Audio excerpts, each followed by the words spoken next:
Okay, we are still in Report from Iron Mountain, and we are picking up once again in section 6, and this is part 4. I think we're in part 4. Hope I didn't mess that up. Oh well. Okay. It seems clear that Mr. McNamara and other proponents of the Peace Corps surrogate for this war function lean heavily on the success of the paramilitary depression programs mentioned in the last section.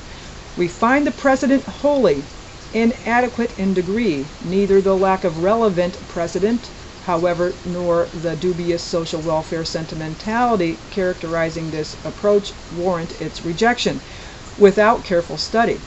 It may be viable provided first that the military origin of the Corps format be effectively rendered out of its operational activity, and second that the transition from paramilitary activities to developmental work can be effected without regard to the attitudes of the Corps personnel or to the value of the work it is expected to perform. Another possible surrogate for the control of potential enemies of society is the reintroduction of some form consistent with modern technology and political processes of slavery. Up to now, this has been suggested only in fiction, notably in the works of Wells, Huxley, Orwell, and others engaged in the imaginative anticipation of the sociology of the future. But the fantasies projected in Brave New World in 1984 have seemed less and less implausible over the years since their publication. Let me repeat that sentence. But the fantasies projected in Brave New World in 1984 have seemed less and less implausible over the years since their publication. In other words, they seem more and more plausible. The traditional association of slavery with ancient pre-industrial cultures should not blind us to its adaptability to advanced forms of social organization, nor should its equally traditional incompatibility with Western moral and economic values. It is entirely possible that the development of a sophisticated form of slavery may be an absolute prerequisite for social control in a world at peace. As a practical matter, conversion of the code of military discipline to a euphemized form of enslavement would entail surprisingly little revision. The logical first step would be the adoption of some form of universal military service. When it comes to postulating a credible substitute for war capable of directing human behavior patterns in behalf of social organization, few options suggest themselves. Like its political function, the motivational function of war requires the existence of a genuinely menacing social enemy. The principal difference is that for purposes of motivating basic allegiance, as distinct from accepting political authority, the alternate enemy must imply a more immediate, tangible, and directly felt threat of destruction. It must justify the need for taking and paying a blood price in wide areas of human concern. In this respect, the possible substitute enemies noted earlier would be insufficient. One exception might be the environmental pollution model. If the danger to society posed was genuinely imminent, the fictive models would have to carry the weight of extraordinary conviction, underscored with a not inconsiderable actual sacrifice of life. The construction of an up-to-date mythological or religious structure for this purpose would present difficulties in our area, but must certainly be considered. Game theorists have suggested in other contexts the development of blood games for the effective control of individual aggressive impulses. It is an ironic commentary on the current state of war and peace studies that it was left not to scientists, but to the makers of a commercial film to develop a model for this notion on the implausible level of popular melodrama as a ritualized manhunt.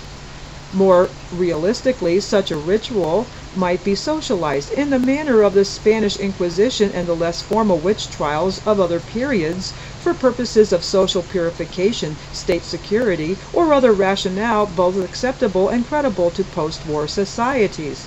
The feasibility of such an updated version of still another ancient institution, though doubtful, is considerably less fanciful than the wishful notion of many peace planners that a lasting condition of peace can be brought about without the most painstaking examination of every possible surrogate for the essential functions of war. What is involved here, in a sense, is the quest for William James' moral equivalent of war. It is also possible that the two functions considered under this heading may be jointly served, in the sense of establishing the antisocial, for whom a control institution is needed, as the alternative enemy, or alternate enemy needed to hold society together. The relentless and irreversible advance of unemployability at all levels of society, and the similar extension of generalized alienation for accepted values may make some such program necessary, even as an adjunct to the war system. As before, we will not speculate on the specific forms this kind of program might take, except to note that there is again ample precedent in the treatment meted out to disfavored, allegedly menacing ethnic groups in certain societies during certain historical periods. Ecological. Considering the shortcomings of war as a mechanism of selective population control, it might appear that devising substitutes for this function should be comparatively simple. Schematically, this is so, but the problem of timing the transition to a new ecological balancing device makes the feasibility of substitution less certain. It must be remembered that the limitation of war in this function is entirely eugenic.